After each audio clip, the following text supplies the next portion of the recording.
While making a sentence in English, as far as a spoken English or written English is concerned,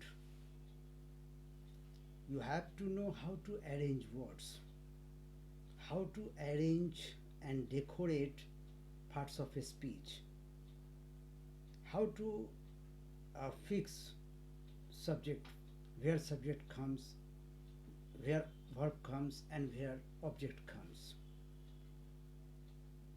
So, in order to arrange a sentence, structure a sentence, you have to know the basic knowledge of subject and object.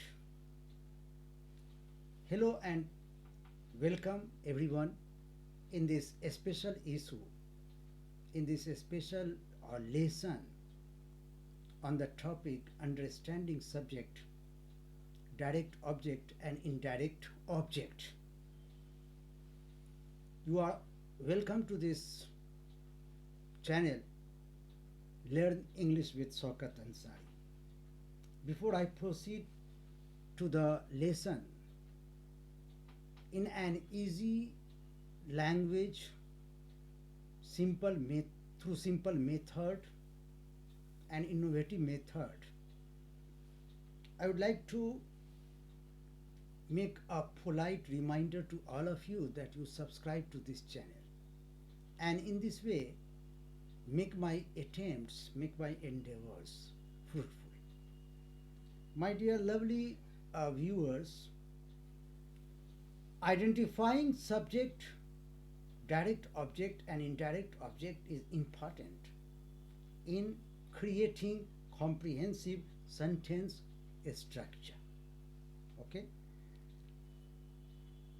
Now let's begin with a subject.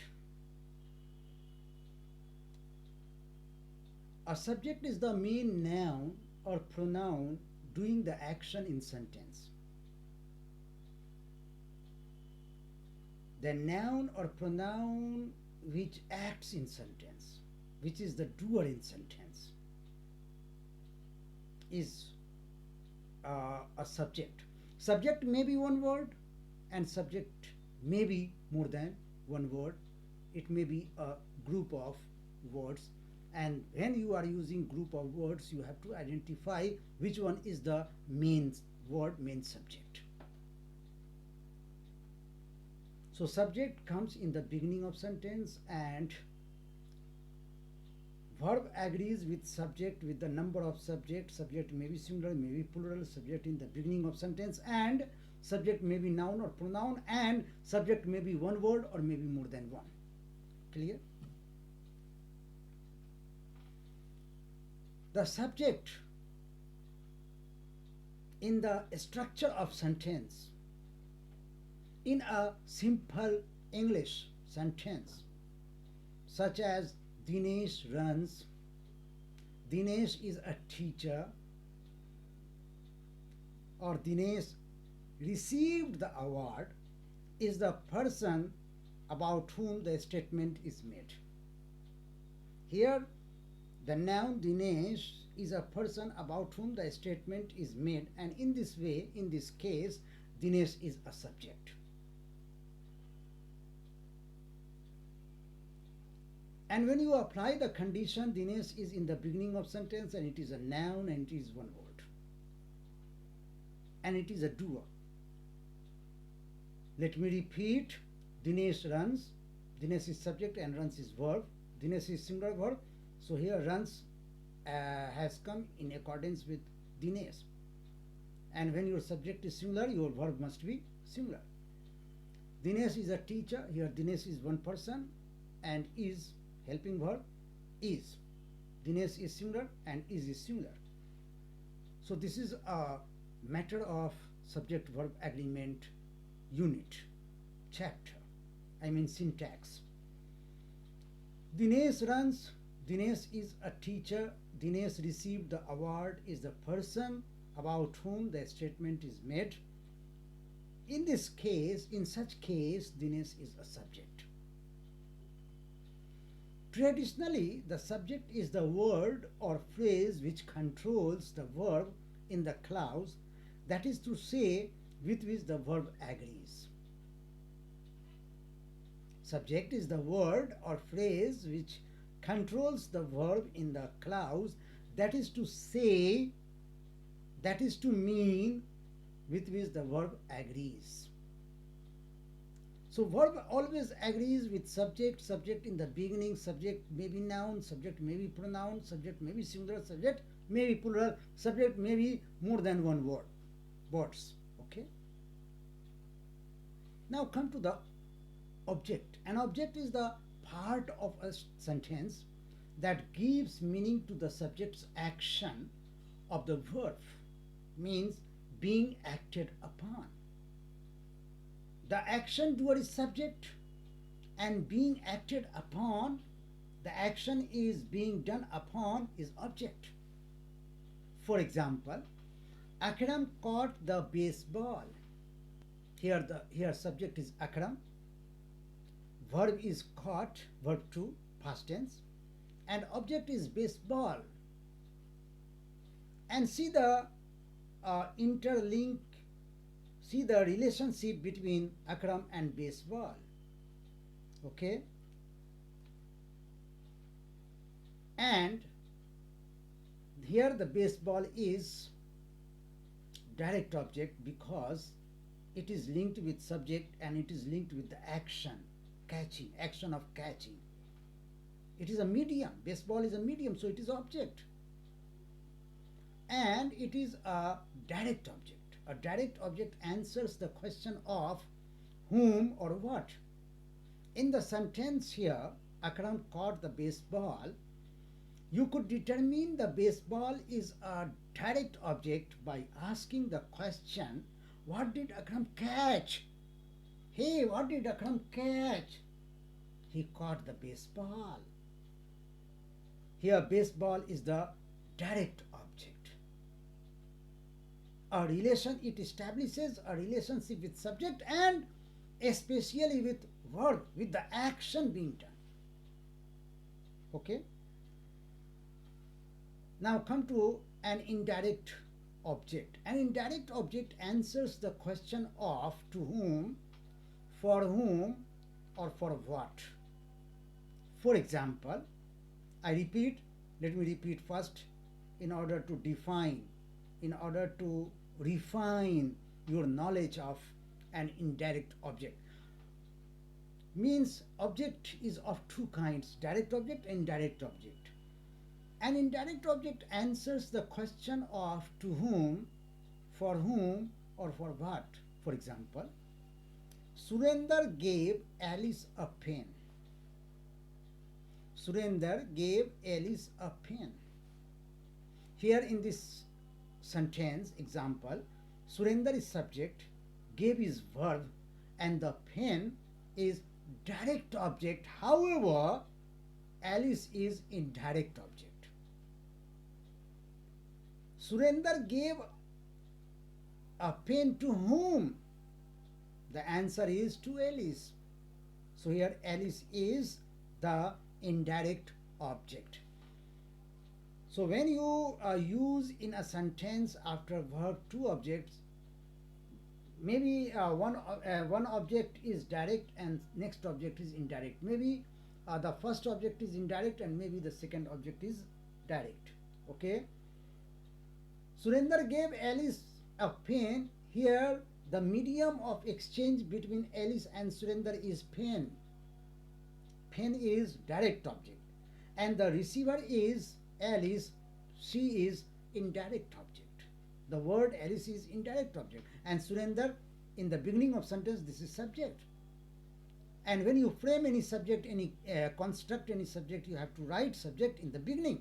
Maybe noun or pronoun. I have just told you.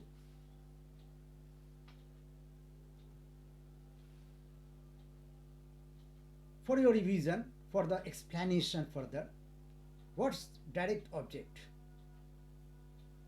With the support of one example here. In English grammar, a direct object is a word or phrase that receives the action of the verb in the sentence. like the students eat mangoes. Here the direct object is mangoes. The word eat is the verb and mango is what's being eaten.